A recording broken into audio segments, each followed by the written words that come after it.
with the way the game went yesterday, I can admit I was wrong by a country mile, per se.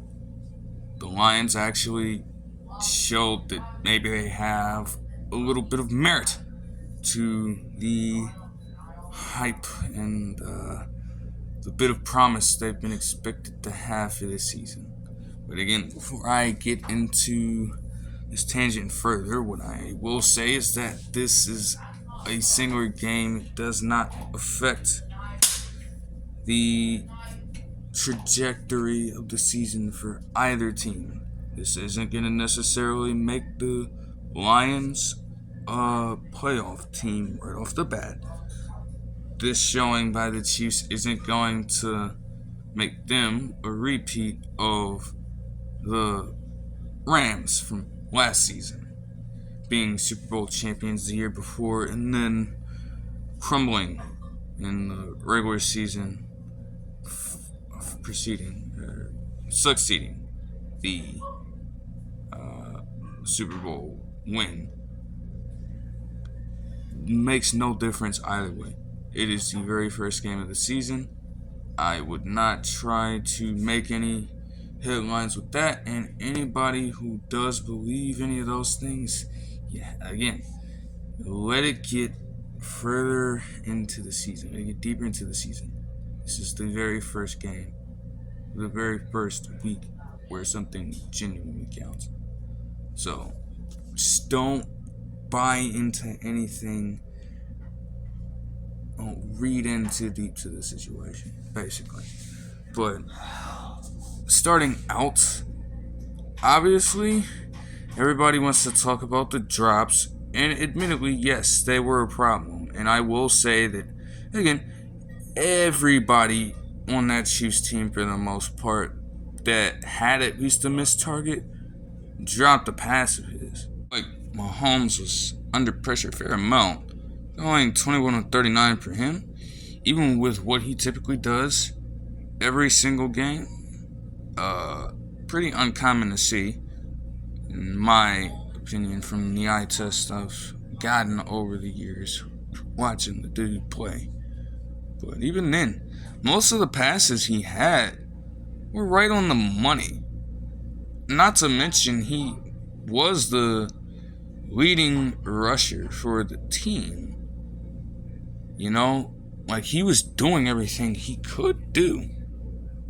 But if the wide receivers on that team caught one pass, and especially the main culprit, Toney,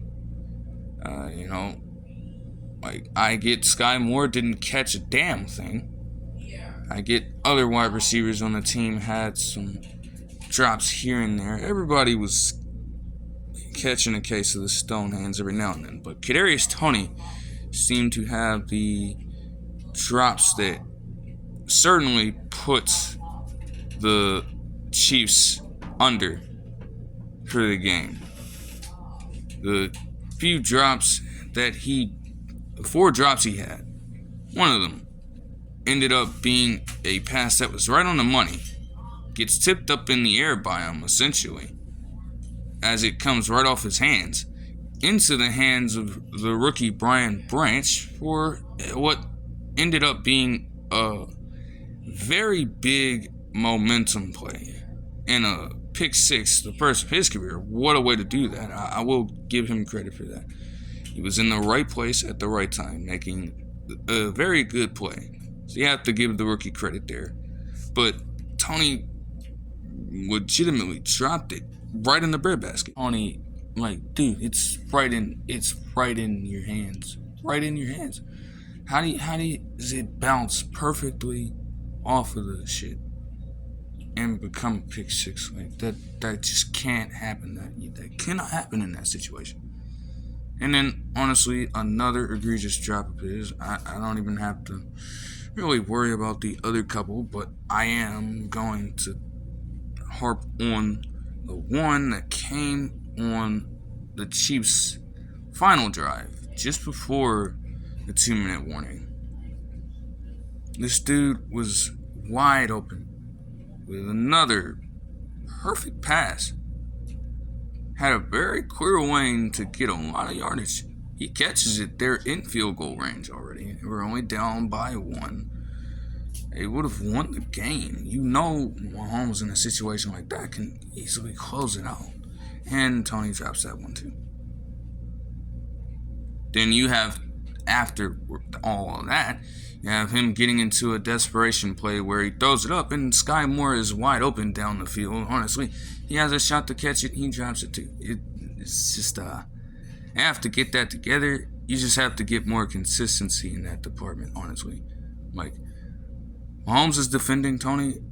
Honestly, you're going to do that for your teammate. But if Toney wants to keep his role in the offense, man, you got to get more. He has to be more consistent than this.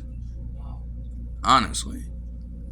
I guess I kind of see how they would not try to play Justyn Ross a whole lot, but I feel like you need to utilize him a little bit more on some of these possessions, to be completely honest. You know? Of course, Mahomes is only one person, right? He's going to make the best decision he sees fit, but you just got to try to get him involved more, in my opinion. Honestly, the main issue in this game for the Chiefs, though, they only averaged 3.9 yards a carry. Not only that, Mahomes had half of their yardage. What the hell was everybody else doing exactly? Like, it just cannot go that way. Your running backs had 45.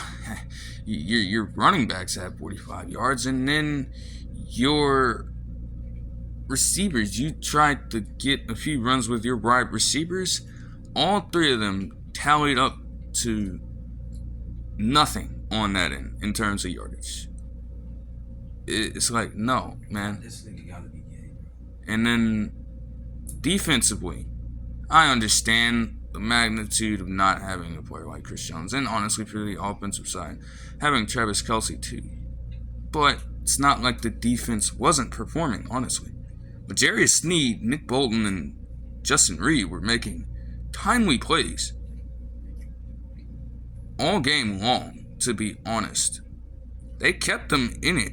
And again, like I said, before the 2-minute warning, their defense actually got a stop that gave the offense another chance to do something, anything. And it didn't work out that way. You know? Like, there's not a guarantee that changes completely with Chris Jones. You know? So I wouldn't completely put it on their missed talent this game. They just straight up lost it. It's that simple. But it don't mean the Chiefs are completely done for in terms of this season. No. It's 1 week. If they have something to improve, they'll improve on it. It's that simple. Honestly. On the Lions side, though, again, like I said, I gotta give them credit where credit is due. You know? Well, outside of one person, honestly, with fake numbers. But outside of that, they actually played fairly well, I suppose. Jahmyr Gibbs, honestly, because I feel like with these running back by committee systems, the teams who utilize it are probably going to stick with the hot hand.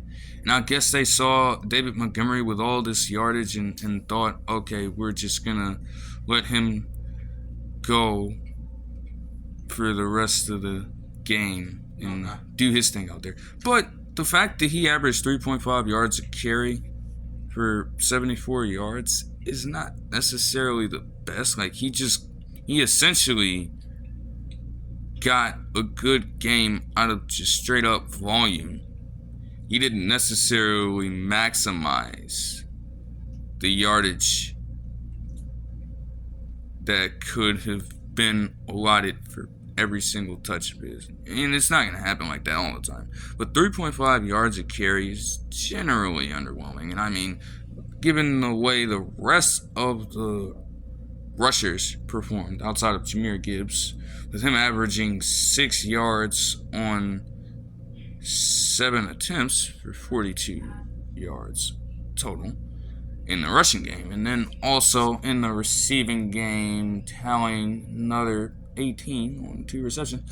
He is definitely efficient so far from what I see. I feel like you have to give him a little bit more opportunities in that instance, especially if he's trying to reach the goal he set out for himself. That's this season by trying to be a 1,000-yard rusher and 500-yard wide receiver as a rookie. Hard stuff to do, but if you actually ramp up his usage bit by bit over the next few weeks, then I'm sure it can go down that way. But rushing game, in terms of volume, 118 yards is solid. And again, the O-line did play well, but 3.4 yards per carry is a bit underwhelming. In the receiving game, obviously you knew Monroe St. Brown was going to handle business out there, but I want to give most of the credit to Sam Laporta, Iowa tight end. He's a rookie, and in his first primetime game, he goes out there and he catches all 5 of his targets. 31 yards is not the most eye-popping stat to people, but he went out there and, quite honestly, this is fairly, obviously it's new to him, but this is like nothing he's ever seen before. Being in a stadium, being in the home of the Super Bowl champions, and things of that nature, to go out there and do that. Well, 39 yards rather. I don't know why he had 31. Why I thought he had 31. But to get all 5 of your targets out there and produce like that is, I have to give you credit for that. Quite simple. That's commendable. It's commendable stuff. Defense also, to hold the Chiefs to 20 points, honestly, there's no guarantee that another team is going to find themselves doing that this season. It probably won't happen. So the fact that the Lions can now say they were the team to do it, and also were the team that actually managed to beat Mahomes in opening day games and give him a loss in September matchups. Stuff that really happens, but they ended up being a team to do just that to them. But again, only one game. You need to see consistency from Jared Goff as a Lions fan. And you want to see more efficiency in terms of the rushing attack. Because, again, the O-line, honestly, everybody out on the O-line did their jobs. I think a few of the running backs, I guess David Montgomery more so, since he got a majority of the carries anyway. The vision was kind of off. They would open up the right holes for Montgomery to run through, but he would either just completely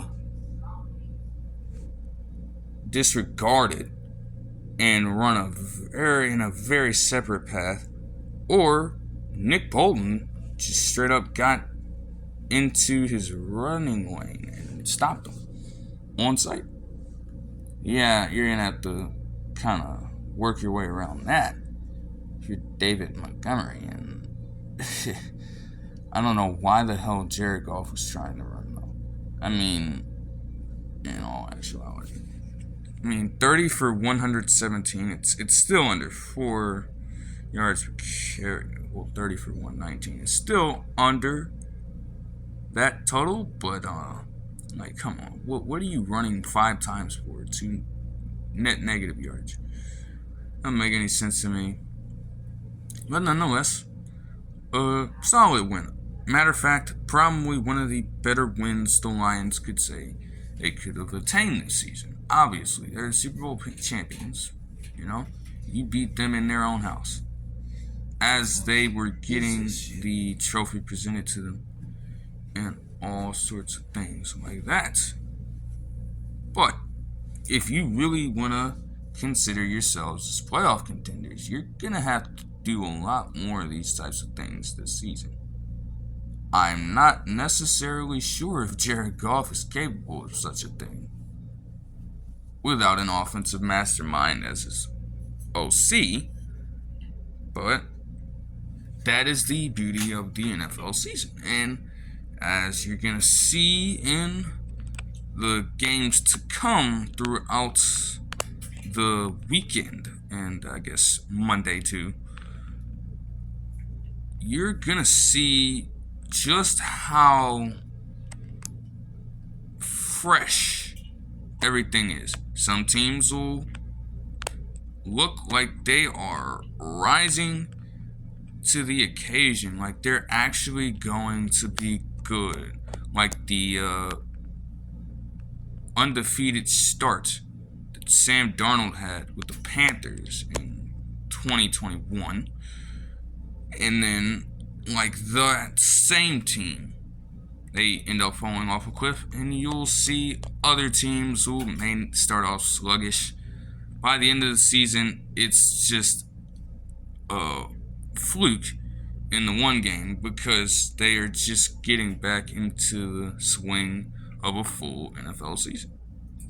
And once they go through that, they're set and they're locked in. So anything can change for any team at any moment through that type of stuff, through injuries, etc. It's a long NFL season ahead, a whole hell of a lot of games. It's only one. So I would relax. But that is the video. I hope you guys enjoyed it, and I'll see you guys in the next one. Peace.